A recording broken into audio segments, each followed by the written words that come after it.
Heto ang ilan sa mga pinakamahal na barya sa mundo. 1894 S. Barber Dime. Noong 1894, nagmanufacture ang San Francisco Mint ng 24 na kopya ng baryang ito. Walang nakakaalam kung bakit 24 lang ang minanufacture nila. May mga nagsasabi na ang ilan daw sa mga barya ay niregalo ng superintendent ng San Francisco Mint sa mga importanteng bankers. Dahil sa pagka-misteryoso at pagka-rare ng barya, isa ito sa pinakamahalaga sa mundo. Nabenta ang isa sa mga 1894 S. Barber Dime noong 2016 para sa tinatayang 100 million pesos. Engraved coins. Ang mga baryang ito ay ginawa ng Russian engraver na si Roman Butin. Sa unang tingin ay mukhang normal na mga barya lang ang mga coins na ito, pero pag tinitigan mo sila, ay makikita mong meron silang mga kakaibang disenyo. Bukod dun, meron ding mga nakatagong mekanismo sa mga barya.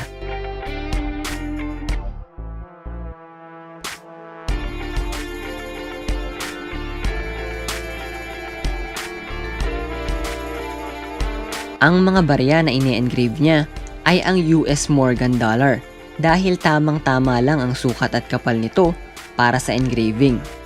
Iba't ibang klase ng mga disenyo ang nilalagay niya sa mga barya.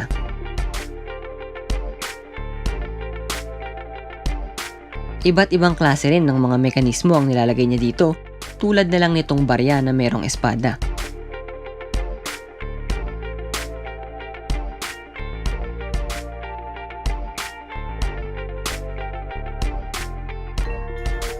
Hindi niya inuulit ang disenyo ng mga engravings niya, kaya mas nagiging mahalaga ito sa mga kolektor.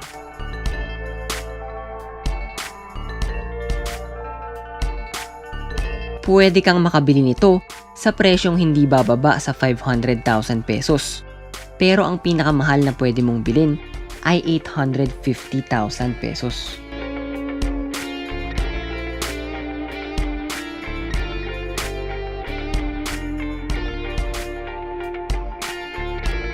(1792) Birch Cent. 4 lang na ganitong klase ng barya ang na-mint at lahat ng mga iyon ay kinumisyon ng Amerikanong bayani na si Thomas Jefferson. Noong 2015, nabenta ang isa sa kanila para sa tinatayang halaga na 125 million pesos.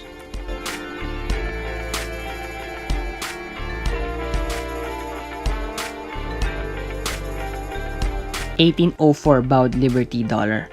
Ang baryang ito ay ginawa ng US Mint, hindi noong 1804, kundi noong 1830s. Nilikha ito upang gamitin ng mga diplomatic gifts at para ipang-trade sa mga ibang barya na gustong makuha ng US Mint para sa sarili nilang coin collection. 8 na lang ang natitirang ganitong klase ng barya.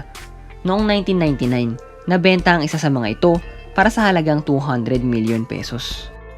1933 Double Eagle. Noong 1933, 445,500 ng mga baryang ito ang ginawa, ngunit hindi sila sinirculate.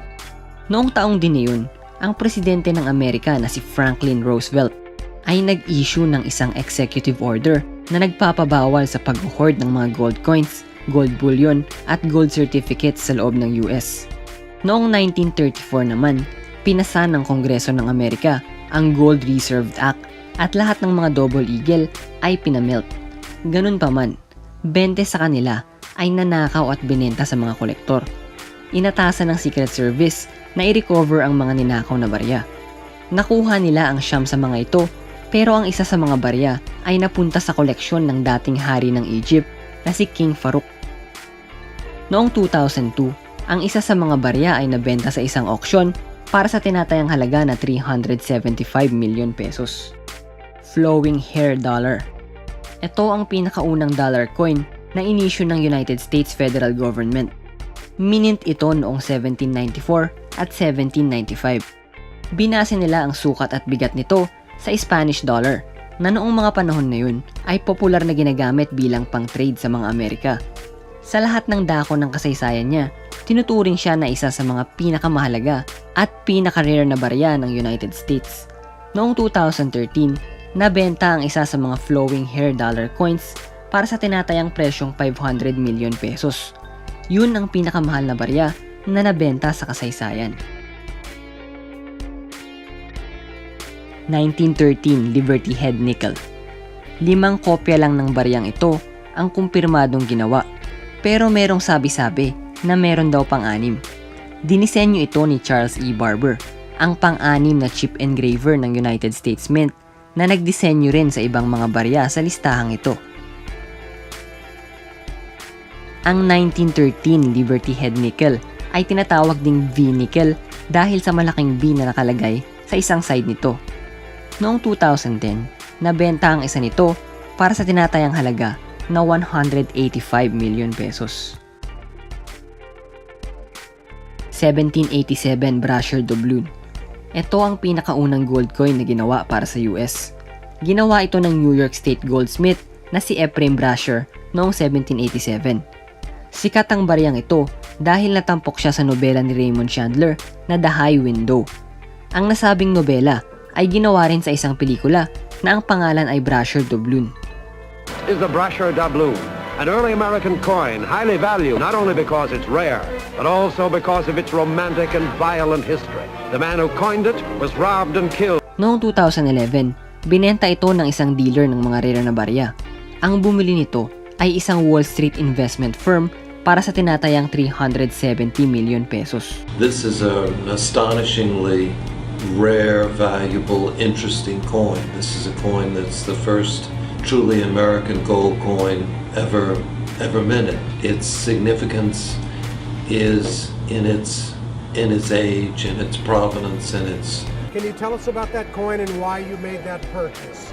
Well, I'll tell you about the coin. First of all, it's the first American gold coin, minted in 1787 by Ephraim Brasher.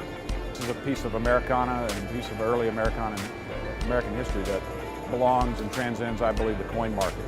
It's not a rare coin. It's a piece of America and belongs in a significant collection, probably belongs in a museum for that matter. It is the finest known of the 7 by a long way. The coin's beautiful. 723 Umayyad Gold Dinar. Makasaysayan ang baryang ito dahil ginawa ito noong 723 pa.